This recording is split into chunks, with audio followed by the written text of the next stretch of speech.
Merci de rester avec nous pour la deuxième partie de Soir d'info. Nous sommes avec le ministre Ali Haïdar qui est avec nous sur ce plateau.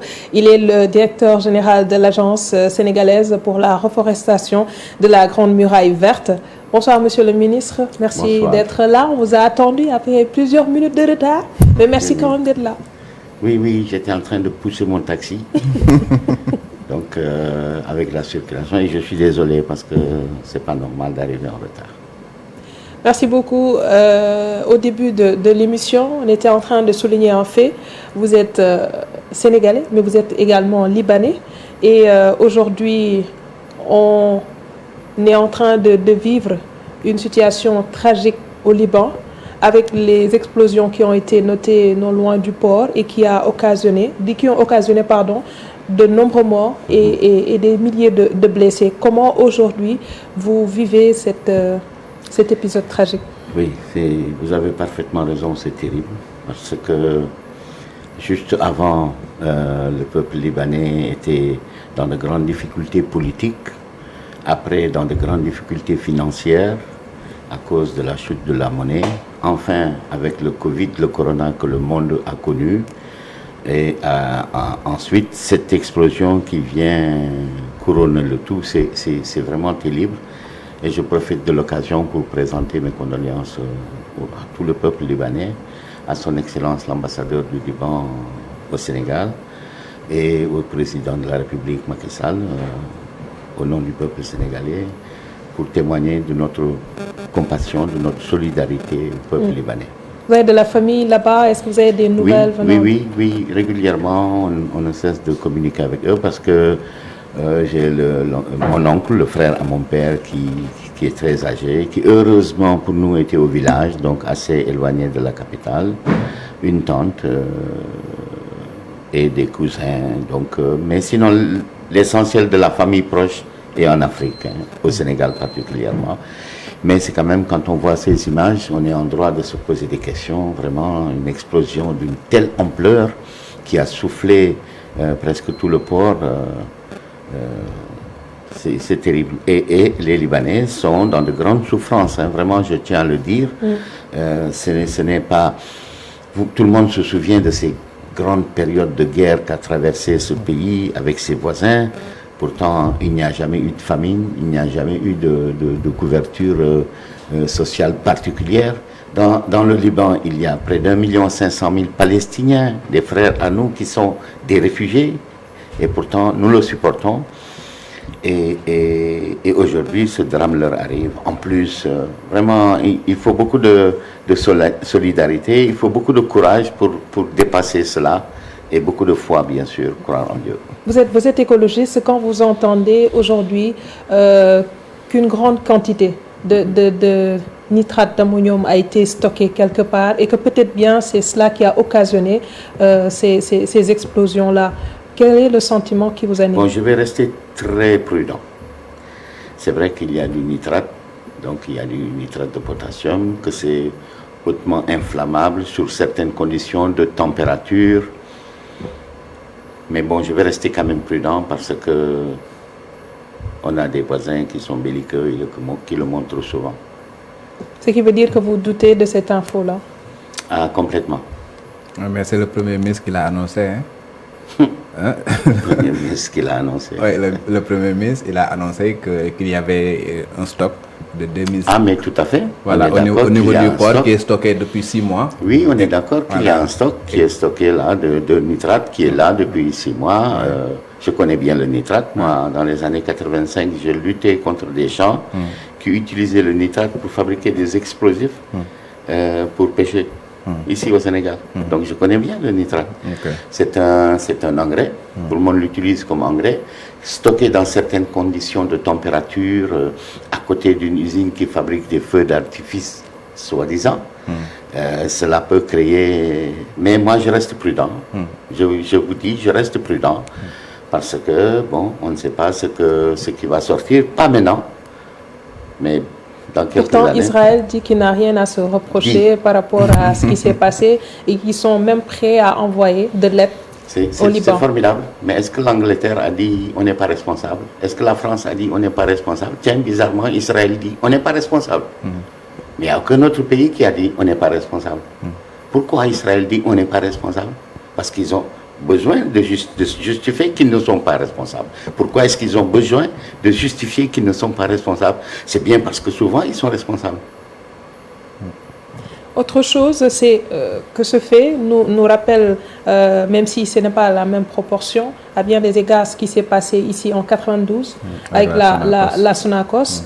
Une explosion qui a coûté la vie à plusieurs ouvriers, des blessés qui ont été enregistrés.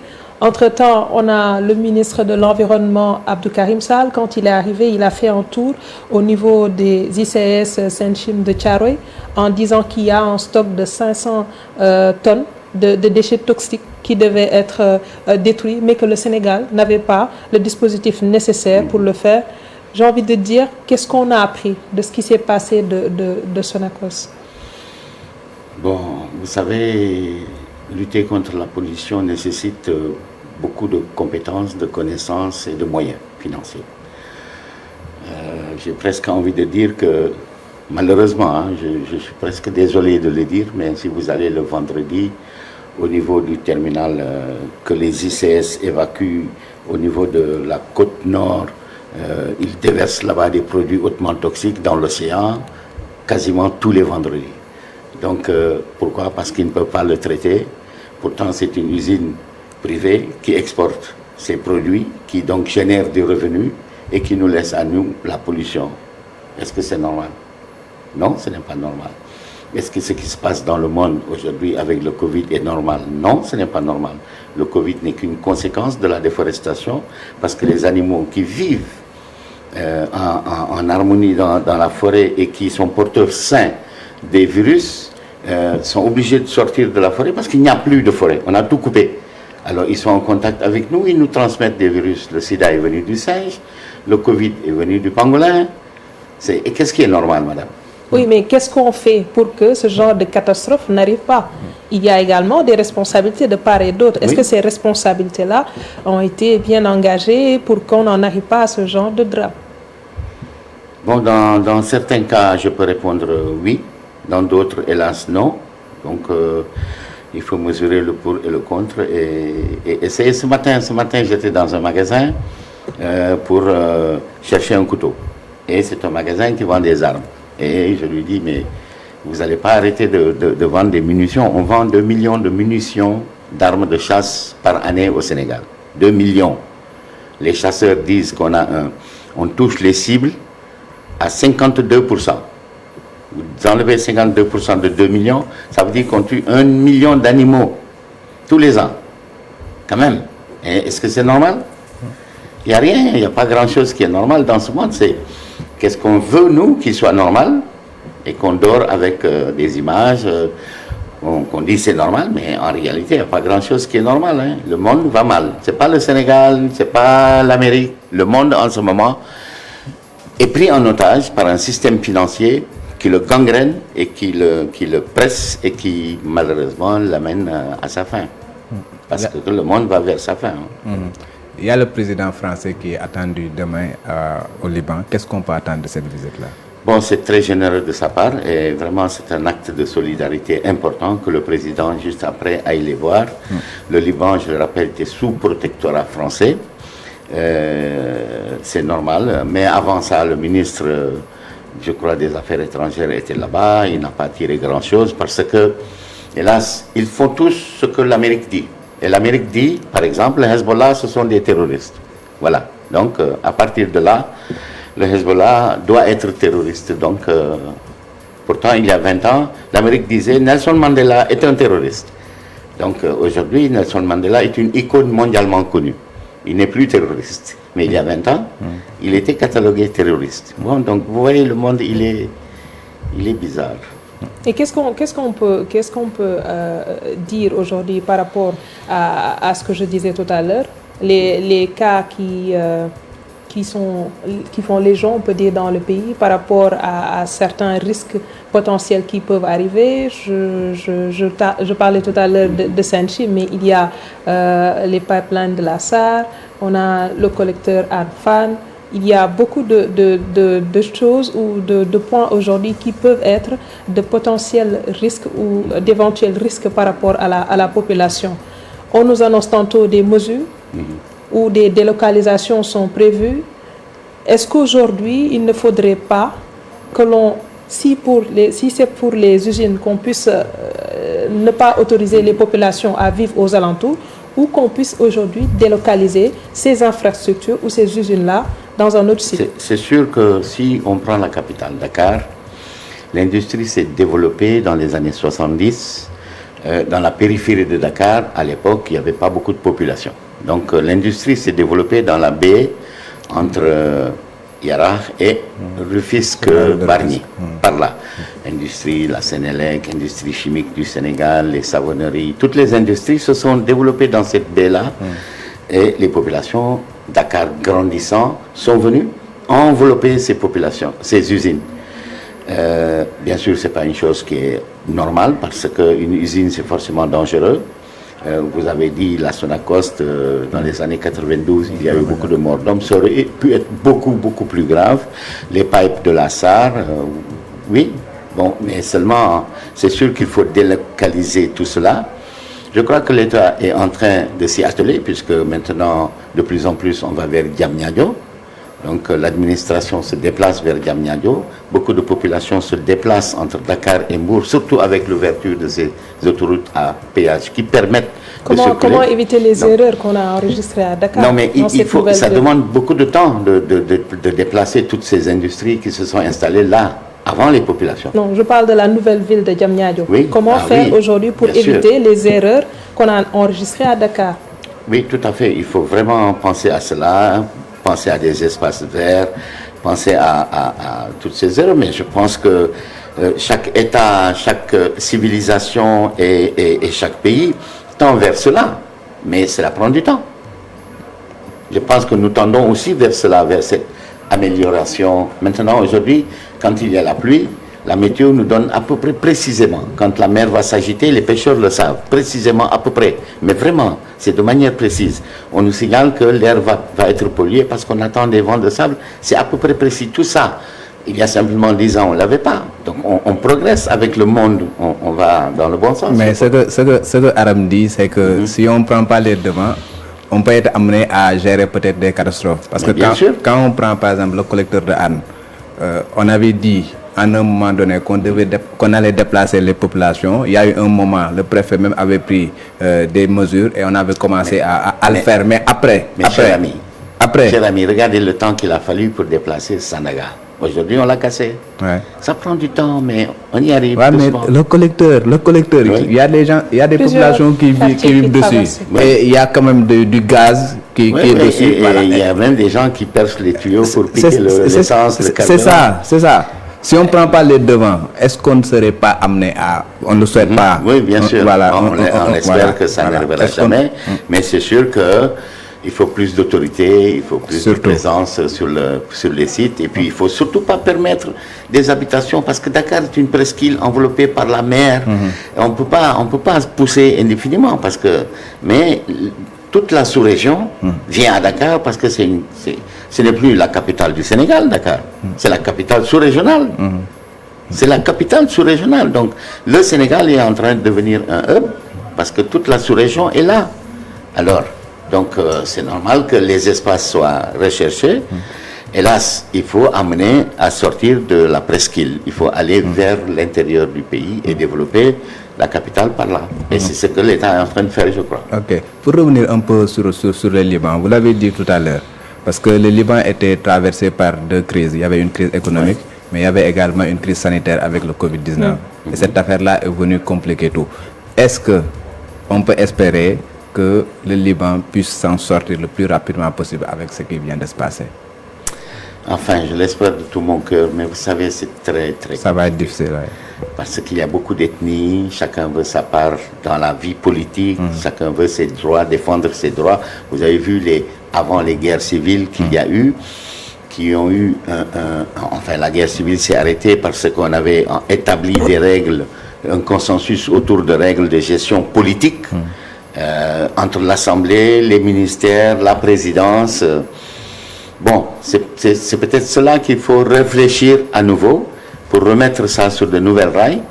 Parce que, bon, moi je suis d'origine chiite par exemple. Il y a les sunnites, il y a les druzes, il y a les chrétiens, il y a beaucoup d'ethnies au Liban. Et donc nous devons composer tous ensemble parce que, voilà, nous sommes un pays. Enfin, c'est un pays, le Liban. Moi je suis sénégalais.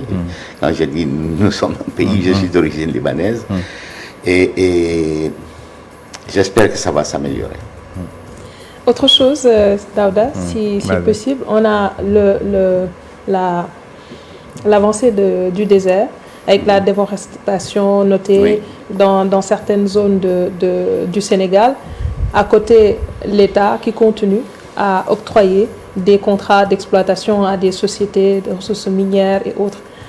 Aujourd'hui, si vous voyez cela, est-ce un pas en avant ou c'est un recul noté par rapport à la gestion de la ressource forestière?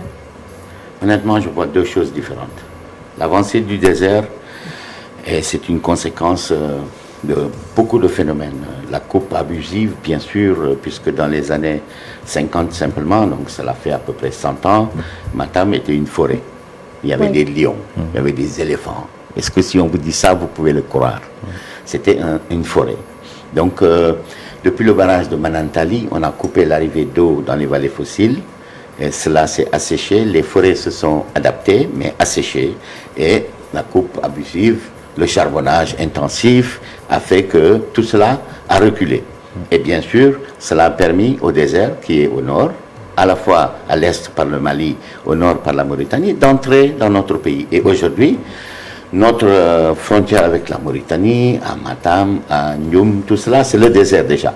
Maintenant, on ne peut pas lier ça à un développement industriel par l'exploitation de carrières qui va aller peut-être utiliser, je ne sais pas combien d'hectares, mais le désert, il n'est pas une conséquence d'une attribution de parcelles. Cette fois, on note des cas où les espaces qui sont octroyés, c'était des sites qui servaient à la population et qu'on peut considérer comme étant une partie qui était assez forestière, si on peut le dire. Comme à Kédougou. Comme à Kédougou pour l'or. Oui, c'est vrai, c'est vrai. Moi, je me souviens d'une histoire où on avait enseveli 10 hectares de forêt. Mais le monsieur qui avait fait ça, il avait payé très cher, hein, vous savez. Donc, bon, c'est un combat. Payer pour détruire une partie d'une forêt? Mais moi, oui, non, mais une fois que c'est détruit, le seul outil que nous avons, ben, c'est la répression, c'est de donner une amende que les textes ont prévu. Vous ne pouvez pas faire autre chose. Mais moi, ce que je voudrais, c'est qu'est-ce qu'on doit faire? Parce qu'à côté de la déforestation, nous avons également l'avancée de la mer. Oui. Parce que même si vous allez au niveau des îles du Saloum, il y a quand même un certain nombre d'îles qui... Oui, à Guembéreng, c'est catastrophique. À Saint-Louis, voilà, à Saint-Louis également, qui risque de disparaître. Pour les populations de pêcheurs. Voilà, maintenant, qu'est-ce qu'il faut faire pour éviter au moins ces catastrophes-là? Il y a des actions qu'on peut mener quand même. Oui, tout à fait, tout à fait. Merci de la question. Et vraiment, la première action, c'est toi, qu'est-ce que tu peux faire? Toi, si tu ne fais rien, personne ne fera rien. Qu'est-ce que je dois faire? Voilà, qu'est-ce que tu dois faire? Eh bien, tu dois planter des arbres. Et chacun de nous, au quotidien, il ne faut pas que ce soit une affaire de tintamarre, de tapage, de khawaré comme ça. Là, on plante un arbre, tout le monde applaudit, on s'en va, il meurt. Non, il faut planter utile des arbres dont les gens ont besoin, dans leur concession, parce qu'ils vont l'entretenir. Si vous allez à Matam, vous achetez un citron à 100 francs. Est-ce que c'est normal que dans les maisons à Matam, il n'y ait pas de citronniers? Mais ce n'est pas normal. Donc il faut amener des citronniers aux populations de Matam. Ils vont s'en occuper. Maintenant, si vous mettez des nimes dans la cour de la maison, ils vont le regarder mourir. C'est vers cela que nous devons aller. Planter utile pour les populations, des forêts de fruits, planter. Mais je vous en prie, je vous en supplie, et ça, je le dis à tous les Sénégalais, ça ne peut pas être l'affaire d'un ministère, d'une agence, d'un gouvernement. Non, c'est l'affaire de nous tous. Chacun de nous doit éprouver le besoin de planter. Et l'agence, en tout cas que j'ai l'honneur de diriger, l'agence sénégalaise de reforestation et de la Grande Muraille Verte, donc de reforestation, c'est l'ensemble du territoire sénégalais, du nord au sud, de l'est à l'ouest, et de la Grande Muraille Verte, parce que la Grande Muraille Verte, nous l'avons en convention avec d'autres pays africains, et c'est un projet, un ambitieux projet, donc africain. Alors, nous devons amener les populations à comprendre l'utilité et l'importance de l'arbre sur le plan économique, sur le plan de la santé, sur le plan de la forêt. C'est quelque chose de merveilleux, de la pluie, de l'agriculture, de l'élevage. Mais, qu'est-ce que tu fais? Moi, je plante des arbres. Moi, je suis formidable. Alors, si tu dois amener tout le monde à planter ici, chez toi, et tu dois amener tes voisins, tes amis, tu dois dire à tout le monde. Et chacun de nous doit le faire. À côté, il y a la forêt classée de Mbao et il y a une certaine pression notée sur cet espace-là, aujourd'hui qui attire des prédateurs fonciers. Est-ce que cette forêt a été déclassée ou on peut l'utiliser chaque fois que de besoin, mais quelque part à côté qu'on plante des arbres? Bon, non. À cette question-là, je réponds non. Bien sûr, quand il faut qu'une autoroute la traverse, c'est une priorité nationale. Quand il faut installer les rails, c'est une priorité nationale. Donc ça traverse, mais ça a un empiètement qui est limité. La prédation immobilière, elle est beaucoup plus importante. C'est chacun veut sa parcelle. Donc bien sûr, non, on ne doit pas toucher ce poumon de la capitale. Et d'ailleurs, le ministère de l'Environnement, le 16, a un vaste programme de reboisement à l'intérieur de la forêt classée. Donc il va y avoir un vaste programme de reforestation de cette zone-là. Donc je pense que on doit amener le citoyen sénégalais à comprendre l'importance de l'arbre et à respecter l'arbre. Maintenant, on ne peut pas couper nos poumons verts. Au contraire, il faut les protéger, il faut les augmenter. Vous avez vu le président de la République a affecté 10 hectares à une forêt urbaine à l'intérieur de l'espace de l'ancien aéroport. Donc c'est des choses qu'il faut saluer et il faut les augmenter. Mais on a vu ici sur le littoral, ici comment ça s'appelle, à Guédiawaye. Bon, au lieu de replanter, il y a des autorités qui demandent quand même à ce qu'on réaffecte ces terres-là pour au moins à usage d'habitation. Est-ce que ça c'est normal aussi? Bon, les gens ont besoin de maisons, mais c'est pas normal. C'est sûr que les gens doivent habiter loin parce que ces forêts que nous avons installées qui arrêtent les vents de sable, qui arrêtent les dunes, qui sont très importants pour le littoral, qui arrêtent l'avancée de la mer, c'est sûr qu'il ne faut pas les couper. Hein. Maintenant, la pression est tellement forte et quand vous entrez dans une commune, vous savez, vous faites toc-toc, c'est le maire qui dit entrez. Merci beaucoup Aïda Helali, le directeur général de l'agence sénégalaise pour la reforestation et la Grande Muraille Verte.